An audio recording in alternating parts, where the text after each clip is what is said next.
በጥንታዊቷ ሐረር ከተማ ለቱሪስት መዳረሻ ከሆኑ ቦታዎች አንዱ አብደላ ሸሪፍ የግል ሙዚየም ነው። በአቶ አብደላ ሸሪፍ የረጅም ዓመታት የግል ጥረት የተሰባሰቡ የተለያዩ ማንነትን ገላጭ ቅርሶች ተደራጅተው የሚገኙበት ይህ ሙዚየም በቀዳሚነት የሙዚየሙን መስራች የግል ጥረት የሚያደንቁበት ሲሆን በጉብኝት ወቅት በሚያዩዋቸው ስብስቦች የሚደነቁበት ነው።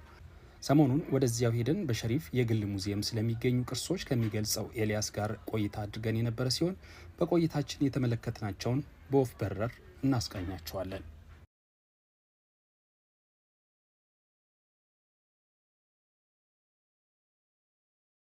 እዚህ ጋር ስንመጣ እነዚህ አምስቱ ጎራዴዎች ከዛሬ 400 ዓመት በፊት ኢማም አህመድ ኢብራሂም አልጋዚ ወይም በተለምዶ ኢማም አህመድ ግራኝ በነበሩበት ዘመን ሐረሪዎች ይጠቀሙባቸው የነበሩ ጎራዴዎች ናቸው።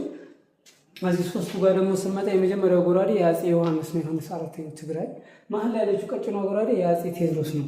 ጥሩ የጎበዝ ጎራዴ ሎንደን የሚል ጽሑፍ አለ። ሶስተኛ ላይ ያለው የዳግማዊ ምኒልክ ጎራዴ ነው። ጠመንጃውም የዳግማዊ ምኒልክ ጠመንጃ ነች። ነፍጥ ትባላለች።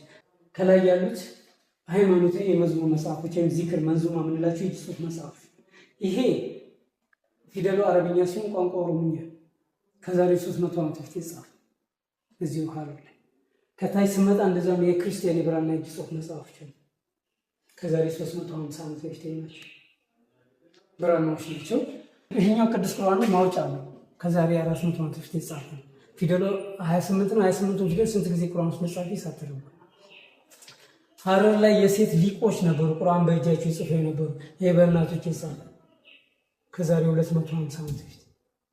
ይህ ሸሪዓ የሙስሊም ሕግ ነው። የሴት ልጅ የውርስ መብት የተቀመጠበት ከዛሬ 250 ዓመት በፊት።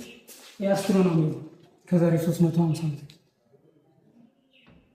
እነዚህ የሐረር ጥንታዊ ሳንቲሞች ነው። ሐረር ከአክሱም ቀጥላ የራሷ ሳንቲም የነበራት አለ። የአክሱም ሳንቲም የተጀመረው በ4ኛው ክፍለ ዘመን ሲሆን እስከ 6ኛው ሄዶ ምርቱ ተቋረጠ። ከዛ ሐረር የራሷን ሳንቲም ታመርት ነበር። እነዚህ ናቸው የሐረር ጥንታዊ ሳንቲሞች። ረጅም ዕድሜ ያለ 871 9ኛው ክፍለ ዘመን